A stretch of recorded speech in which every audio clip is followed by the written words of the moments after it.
Though handicapped by lengthening supply lines, the Allies kept up their attack on all sections of the front in an all-out drive toward the German frontier.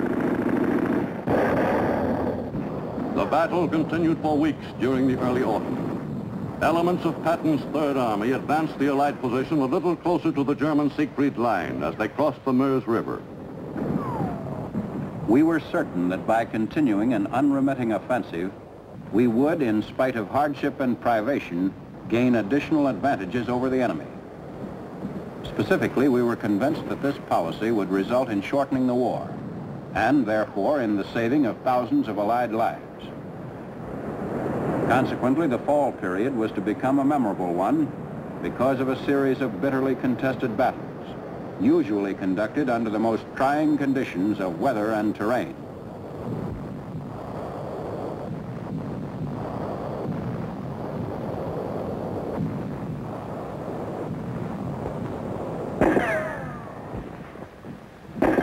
The fighting throughout the front, from Switzerland to the mouth of the Rhine, descended during the late fall months to the dirtiest kind of infantry slugging. Advances were slow and laborious. Gains were ordinarily measured in terms of yards rather than miles.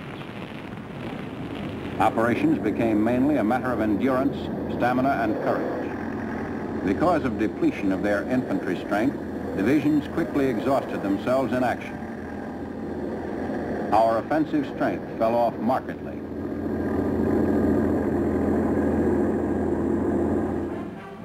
During the 3 months beginning September 1st, I spent a great portion of my time in travel.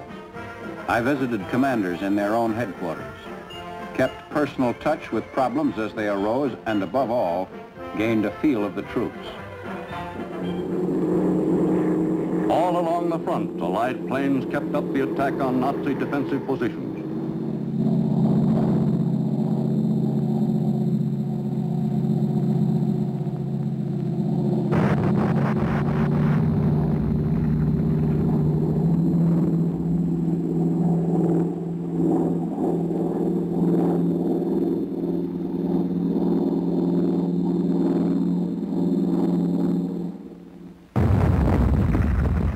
American troops advanced yard by yard in the drive to push the enemy back within his own borders.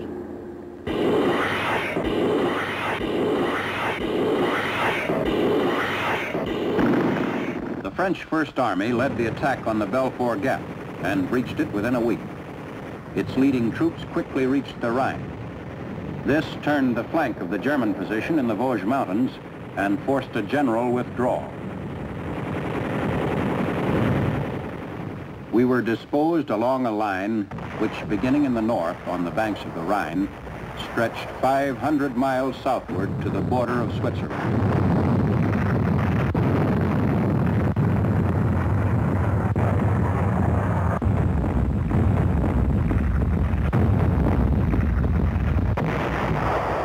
All our divisions were short in infantry replacements, and in total numerical strength of ground forces, the Germans still had a marked advantage. We could, on the average, deploy less than 1 division to each 10 miles of front.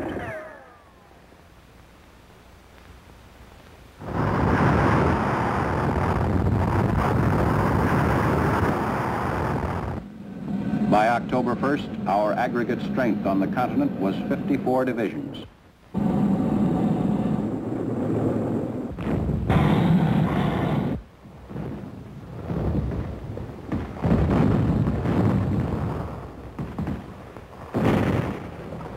As a result of the junction with Patch's 7th Army, a considerable number of Germans were trapped in southwestern France. These began to give themselves up by driblets, except in one instance when 20,000 Germans surrendered in a single body.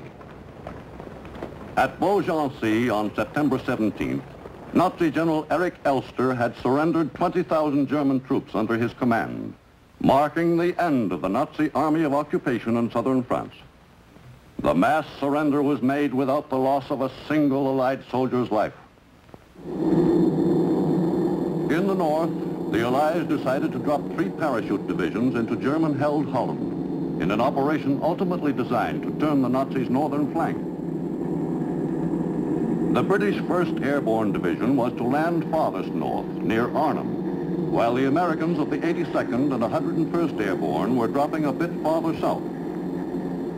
The operation was regarded as a large gamble, but if the Nazi bridges across the Rhine in the north could be seized, the war might be shortened materially.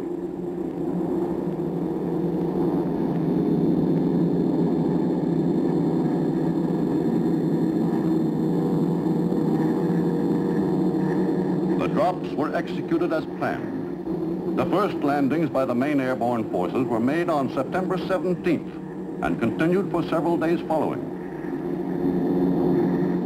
Initial losses were slight, but there were some.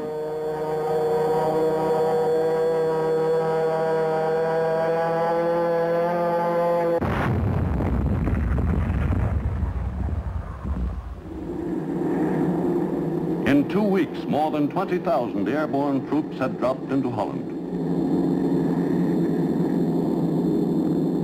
Over 13,000 more landed in gliders, which had been towed across the English Channel.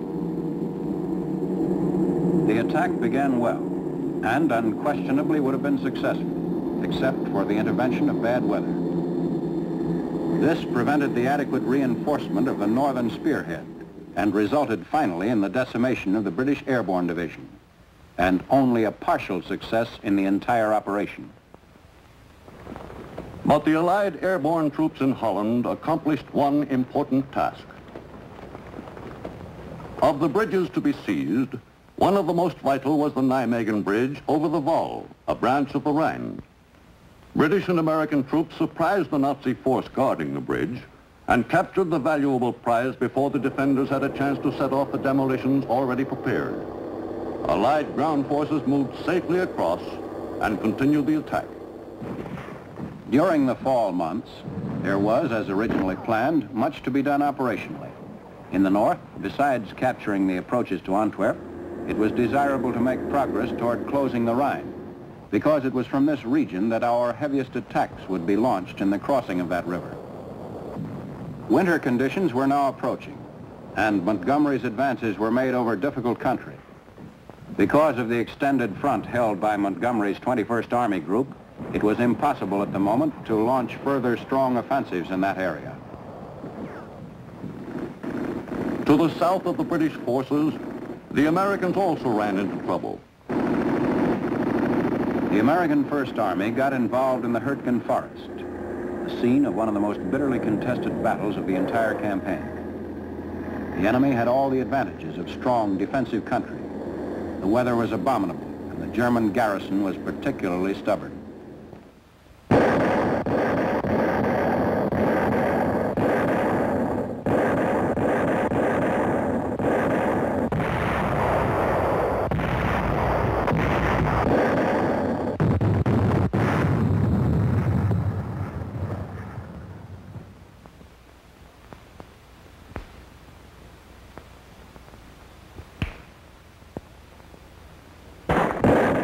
All along the front in the Aachen sector as winter drew near, the fighting continued heavy.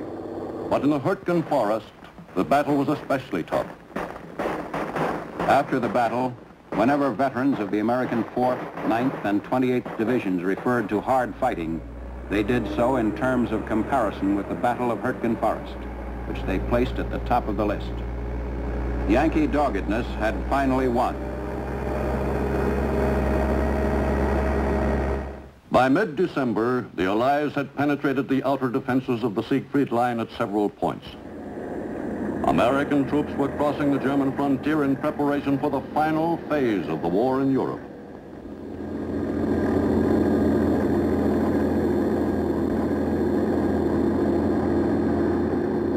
Only 6 months after the Normandy beaches had been stormed, the battle for Germany was begun.